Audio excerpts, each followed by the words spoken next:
Welcome back to another Film Geek movie review. Now, if you just finished watching my freelance video and you're wondering, why am I still wearing the same clothes as my previous video? That's because I literally just finished filming that review. I'm going to edit it, and then I'm going to start uploading it to YouTube, and then I'm going to watch this new film, Five Nights at Freddy's. So what is the story of Five Nights at Freddy's? Well, it's based off of the popular video game of the same name, and it tells the story of a man who gets a job working the overnight shift at a place called Freddy's, I believe. It's called Freddy's. Honestly, I don't know. But anyways, he ends up getting a job there, and, well, wacky shit happens with the animatronics and all. This is something that's very familiar. A lot of people know this game. It's a very popular game. I remember my kids playing it back in the day. I've never actually sat down and played Five Nights at Freddy's. Now, I kind of thought that the whole Five Nights at Freddy's thing was gone. I thought that fad was over, but here we are. I guess we're still making a movie. There's already been two films similar to this movie made. You've got Wally's Wonderland with Nick Cage, and you've also got the Banana Splits, and I've done a video on the Banana Splits. Now, this film is the Five Nights at Freddy's. I'm wondering something. Now, when I did my review, or my video, my spotlight of the Banana Splits, I said that that was actually based off the script for Five Nights at Freddy's, that there was a script for Five Nights at Freddy's written years and years and years ago, and it's just been kind of floating around. And rather than making an actual Five Nights at Freddy's movie from the Five Nights at Freddy's script, I don't know how many times I'm going to have to say that. But anyways, based off of the script, they wrote two other movies rather than going for a Five Nights at Freddy's movie. I'm not quite sure why. Maybe it was a rights thing when, you know, when Sci-Fi Network got a hold of it and made Banana Splits. Maybe they didn't want to spend the money and it was cheaper to get the Banana Splits. But anyways, I digress. It doesn't matter. I'm looking for a win here, guys. Earlier today, I went and saw Freelance. That was not a good time. You can watch that review. It's going to pop up at the end of this one. Check it out. Oh, boy. So I need a win. I'm really hoping that this movie is going to deliver in some really fun Halloween haunts because, hey, it is coming out this weekend. This movie is also streaming right now on Peacock and being released in theaters, which both kind of worries me and excites me. It excites me because I'm able to go to the movies today, see one movie, come back, and get to do another review all in one day. So that I'm excited about.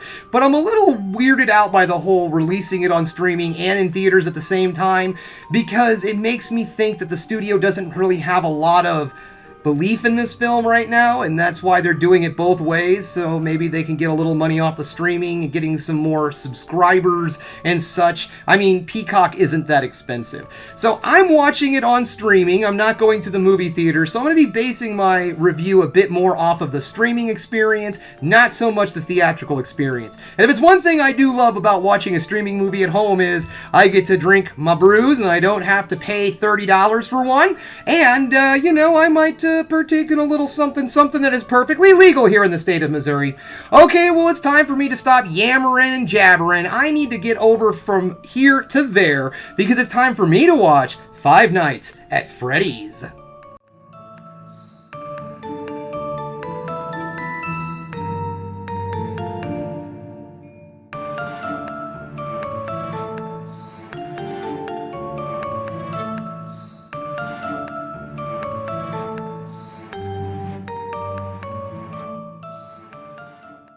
And I'm back, just getting done watching Five Nights at Freddy's. And you know what, guys? Sadly, I did not care for this movie very much at all. I did not like this movie. I didn't find it scary. I didn't find it funny if it was supposed to be funny. I didn't find it entertaining or enjoyable. In fact, I found it very, very boring, bland, and just a waste of my time.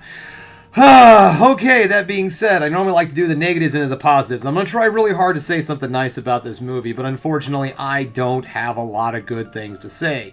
Now, I do not know much about the video game Five Nights at Freddy's, as I had admitted in the beginning in my intro. I don't know anything about it. I've never played the video game before. My kids would play it every so often, but other than that, I don't know anything about it. I never sat down and tried it, so I don't know if any of the mythology of this film has anything whatsoever to do with this you know, video game franchise. I don't know. But if it does, man, that's too bad. because, man, the story, the mystery, or whatever you want to call it, is extremely weak. This film does something where it has way too many ideas that they're just throwing at the wall and hoping to God something sticks, and nothing really does. There's this whole story about the missing kids from the 80s that started this whole thing with the Freddy's Pizzeria. There's also a missing brother from the main character that he's tormented with dreams, which, believe me guys, you're going to see this dream sequence throughout the entire film. There's also the sister of this security guard, and I guess she is in some way different. They don't really go into it. They just like hint at the fact that she's different, but she doesn't really act any different than a normal kid at any given time in the movie, so I don't know what they were trying to do there. And there's also this mysterious police officer that shows up every so often at Freddy's Pizzeria when he's working there. Also, this movie takes just way too much time to get going. I swear, it is almost an hour, maybe even more into this movie until it really starts to take off.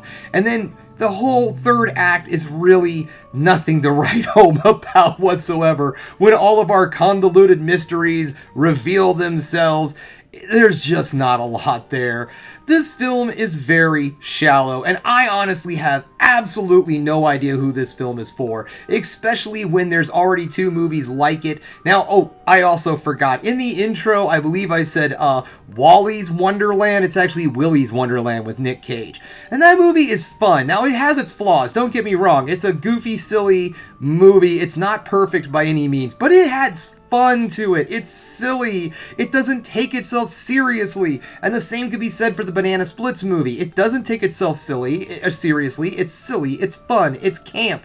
This movie doesn't have any of that. It literally tries to take itself seriously. And I don't know why. There is fun to be had here, folks. This movie could have been a blast. We could have had some over-the-top silly kills and a lot of violence and gore and a nice fun film. But for some reason, they decided to nerf this movie with a PG-13 rating. Now, this is not necessarily a bad thing. Sometimes a PG-13 rating isn't too awful bad. Right at the very beginning of the year, we had Megan, which was a PG-13 slasher, and I really enjoyed that movie, so I don't necessarily need the blood and guts. But in a movie such as this, where most of the villains are just animatronics, you could have thrown something in there. Anything, some fake violence, maybe the motor oil. I mean, that was something with Willy's Wonderland where it wasn't necessarily blood and guts in some scenes, despite the fact there is blood and guts in scenes. There was a lot of motor oil and stuff like that, and we could have had simulated blood splatter and things of that sort in this movie, but it's just not there. I don't know who this movie's for. The core demographic of gamers at this point in time would be in their late teens, early 20s, and they're probably not going to want to see a nerfed slasher film, if that's what you want to call it. I wouldn't even call this movie a creature feature. So I don't know what they were really thinking when they made this movie. So if I have to say one thing about this movie is our main cast isn't half bad. The actors in this film do a pretty decent job with what they have. They work hard, they try to get things across, and they don't do a terrible job. It's just they have a very convoluted and terrible script to deal with. So sadly, guys, here we are, holiday or Halloween weekend coming up, and unfortunately, I just don't feel like this movie's worth your time. Even with it being on streaming on Peacock, I don't feel like it's worth the price of Peacock, and Peacock isn't that expensive. I believe it's like $5.99. I think I pay $5.99. Yeah, $5.99 for commercials, and I don't even think it's worth to get a membership for that. And I'm sorry, that is my opinion, and I'm sticking to it. Alright, well, that's all I have for you today, guys. Thanks again for checking out the Film Geek. If you liked what you saw here, go ahead and subscribe to the channel, ring that bell for notifications, and give me the old thumbs up so I know you like what you're seeing. And if there's one more thing you can do, folks, that is keep watching movies. You know I'm gonna.